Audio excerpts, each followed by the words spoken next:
Abi, ano tong bagong sinena memo? Ano yan? May bago daw tayong CEO? Ano to? Mag-a-adjust na naman tayo sa mga bagong policy na gagawin ito? Bilis Saka kailan to? This week, di man lang nagsabi sa atin. Naku, mabuti na lang may pasensya pa ako sa company to. Nagtitiis pa ako dito. Gradasan na. Ano ba? Nasasagi kami dito yung kape namin pag ito Sorry. natapon sa amin, ha? Sorry mga madam.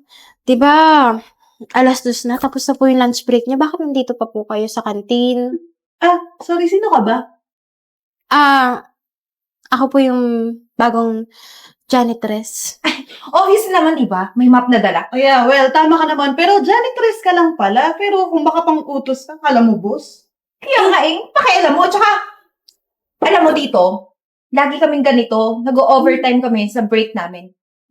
Ay, mali po yun. Dapat sinusunod niyo yung oras sa kumpanya, hindi yung sinasamantala niyo, inaabuso niyo. Wala kaming pakialam. Yung boss namin wala dito.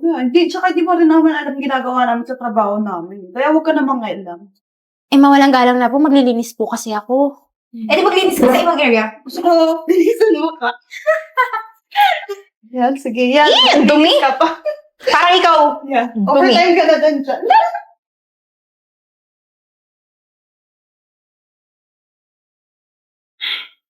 Nababad trip talaga ako sa janitress na yun. Humanda talaga yun sa akin. Sasabihin ko pa nga lang sa'yo. Nakakainis sa'yo, no? Yan tuloy, napadami yung kinalat natin. Ay, tingnan mo, pag dumating si sir, naku, Sangbo mo? talaga, bago pa siyang salta dito, ay, maaga din siyang makakauwi. Tignan natin. Good afternoon, sir. Good afternoon. Kamusta naman yung trabaho niyo dito? So far, sir, okay naman. Kaso nga lang, sir, ba't ganun yung bago niyong hired na janitress? Napaka-pakailamera. Sabihin mo, Abby, anong ginawa sa atin? Pinagalitan kami, nasa break lang na naman kami, sir. Sinabi sa amin, tapos na daw. Wala pa naman, parang 5 minutes lang yun. Nag-uusap lang kami ni Eden, tapos naway-away kami. Inutusok-tusan pa kami, sir, na okay na daw, tama na daw yung break namin. Ano naman pakialam niya, sir, di ba? Janitress lang siya, kami empleyado dito, mas mataas yung posisyon namin. Teka lang Huwag niyo mamasamain, pero wala naman ako nakikitang masama sa sinabi ng janitress natin. Kaso, sir, feeling close makapag-demand sa amin, kala mo kung sino. Alam niyo kasi, sa totoo lang, kung trabaho niyo, dapat gawin niyo yung trabaho niyo. Pinagsabihan lang naman kayo Bago lang kasi yun, ba't ganun siya magsalita? Alam niyo, ginagawa lang ng tao yung trabaho niya. At isa pa, kung nakikita niyang mali yung ginagawa niyo, sundin niyo na lang. Wala dito, pantay-pantay tayo dito. Bago o hindi, dapat... No, sir. Hindi ako papayag kami, pantay-pantay. Alam mo, Aiden, tumahimik ka na. Yeah. Mas mabuti pa, tapusin mo yung trabaho mo. Sir naman dapat dyan nililigwak Sige na, sige na. Sige, sir. Hayaan mo na.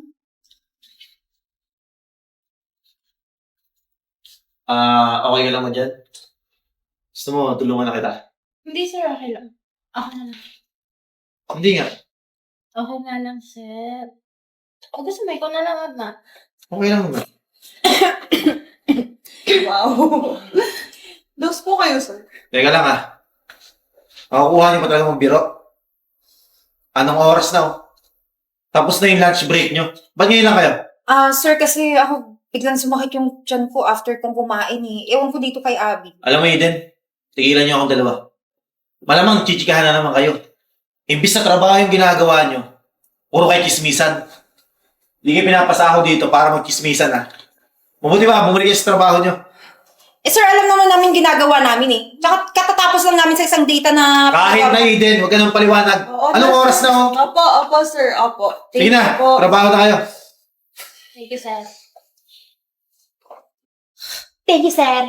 Ano yun? Nilalandi mo yung sir namin, ha? Hindi ka lang pala pakialamere. Mang-aagaw ka pa. Hindi mo ba alam? Engaged na yung sir namin. Kaya Aagawin mo pa? Alam mo, napakalandi mo no? Siguro sinisiraan mo kami kay sir. Anong mga sinasabi mo? Alam mo, wag ka na mag-ambisyon. Mataas yung standard nun. Sinasabi niya sinusumbong. Talaga naman Ngayon lang kayo dumating, 2:00 na Hanggang anong oras ba yung lunch break niyo? Sa totoo pala nagsusubok. Ikaw! Eden! Ang ginagawa niyo? Wala po, sir, kasi kakatuan. Okay ka lang ba?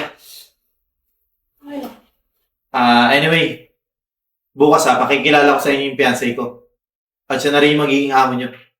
Kailangan maayos kayo dito Kailangan tapos na yung mga ginagawa nyo. Yes, sir.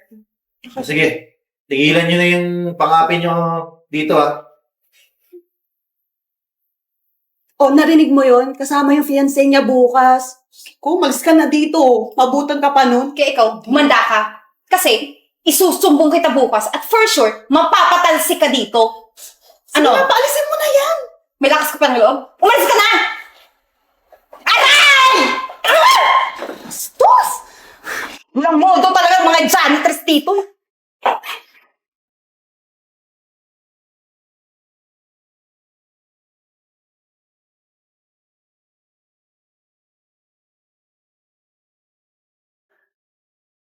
Wow! Ang ginagawa mo dito? Nagpapahinga, obviously. Bakit? Tapos na yung trabaho ko. Tapos na? Hindi pa! Ang dami pang kalat sa opisina! At ikaw, diyan ka pa umuupo sa pwesto namin? Ano ka? Siniswerte? Empleyado ka ba dito? May mataas ka bang posisyon? Janitress ka lang naman. Ano problema niyo kung janitress lang ako? Ikaw nga ang kapal-kapal ng mukha mo na pagsabihan kami, tapos ikaw magpapahinga ka lang din dyan. Pati ka na lang maglinis, ha? True! Ano problema niyo? Hindi porket janitress lang ako, itatrato niyo ako ng ganyan. Pare-parehas lang tayo nagtatrabaho dito. So, anong pinapalabas mo? Kayo ng mga janitress, janitor, yung mga utak nyo mahihina. Kaya tignan mo kami. Di ba? Posisyon pa lang namin. Yung malaki ng sahod namin. Ikaw, Kaya Ano? paawa, effect hindi pa kalahati yung sahod mo sa amin Sa mga ugali niyo yan, hindi niyo deserve magkaroon ng malaking sahod. Ay, naku, wala kaming paki sa sinasabi mo. Janitress ka lang. At isa pa, huwag ka nang mangarap na makukuha mo yung posisyon na meron kami. Kasi, wala ka namang pinag-aralan. Kaya nga janitress lang yung pinasok mo dito, di ba?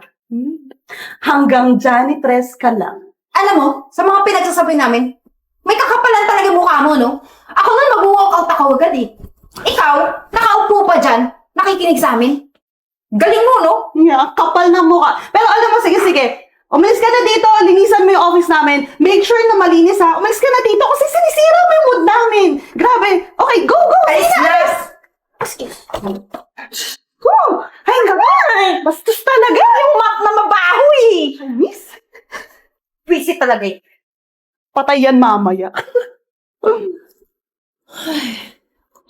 Eden, sana yung janitress, sana kaya yun, yung Virgo? Ay, oo nga, no? Di ko rin napansin today. Ay, siguro natakot ko. Kasi, sinabi mong isusumbong natin mamaya sa boss. Buti naman nakaramdam. Good morning, Eden. Ay, good morning, Abby. sir. Good morning po. Nga pala, naantay na kayo ng fiancé ko sa meeting room. Gusto na kayo makilala. Ay, sir, mabait po ba si ma'am? Sobra. Excited na kami makilala siya, sir. Oh, sige, Kaya nga, tara na. sir. Sige po, sunod na kami. Thank you, sir. Thank you, sir. Nga pala, yung bago yung Ay, fiancé ko. nakatalikod pa lang. Ang ganda-ganda na, sir. Ano, Eden, sabihin mo yung janitress. Ay, oo. Ay, ma'am, naku po. Mali yata kayo ng tinanggap dito na janitress. Alam niyo po ba, yung janitress yun, napaka-pake-elamera.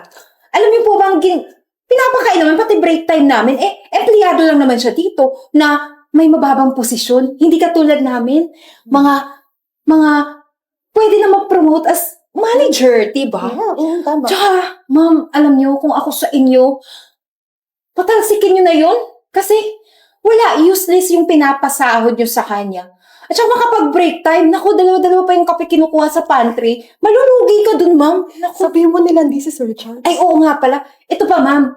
One time, nilalandi si Sir Charles. Alam niyo ba, pasmel-smell siya, tapos pabebe pa yung boses. Pero mabuti na lang. Naku, ma'am, magpasalamat ka talaga sa amin. Kasi kung hindi namin yung pagsabihan, malamang, naagaw na yan. Naagaw na yan si Sir Charles Oo, sa babae. thank you ka. Wala na yung dito niyan, pinalis na namin. Tingnan mo, hindi mo na makikita. Thank you. Ano, Ikaw? Dapat talaga ako magpasalamat sa mga empleyadong katulad niyo. Kaya naman pala walang tumatagal na janitress dito sa kumpanya ko. Oh, Totoo. Dating janitress tong fiancé ko. Pero nagsumikap siya para maabot niya kung nasa man siya ngayon. Kaya nga nagpanggap akong janitress. Para makita ko kung totoo yung nababalitaan ko. Kayong dalawa, parang kayo yung walang pinag-aralan. Napakaswerte ninyo, may mga pinag-aralan kayo. Tapos ganyan yung mga inaasal ninyo. Salita kayo. Miss Virgo, siya naman kasi talaga yun eh. Tingnan mo siya lang nagsasalita kanina, di ba? Ang daming galit nito sa'yo. Ewan ko pa dito. Hoy, ikaw! Huwag ka nagmamalinis. Eh, dalawa tayo, kita-kita nga. Siya yung inaapi natin, di ba? Oo, pero tinulungan lang kita kasi. At talaga ba tinulungan mo ko? Sorry na, Miss Virgo. Kasi yung ikaw, tasalbahin mo kasi. Gusto niyo ba magstay sa kumpanya ko? Oo, kasi. Opo, ma'am, kailangan na kailangan po namin itong trabaho na to eh. Sige. Hindi ko naman kayo tatanggalin eh. In fact, ipopromote ko kayo. Talaga, ma'am? Ipopromote ko kayo bilang bagong janitress dito sa opisina. Janitress? Sige, ma'am, na lang. Ang taas ng pinag-aralan ko, ma'am. Sa janitress mo lang ako ilalagay? Ibabagsak mo ako sa posisyon na yun? Aba, maghahanap na lang ako ng ibang company, no? Ako Hindi din. ko kailangan ng mataas sa pinag-aralan. Ang kailangan ko, may malinis na pagkatao. At wala kayo nun. So, take it or leave it. Ikaw kasi. Leave it. Teka lang. Sisiguraduhin namin sa inyong dalawa na hindi kita tanggapin sa papasukan yung trabaho. Eh, Salamat. Salamat.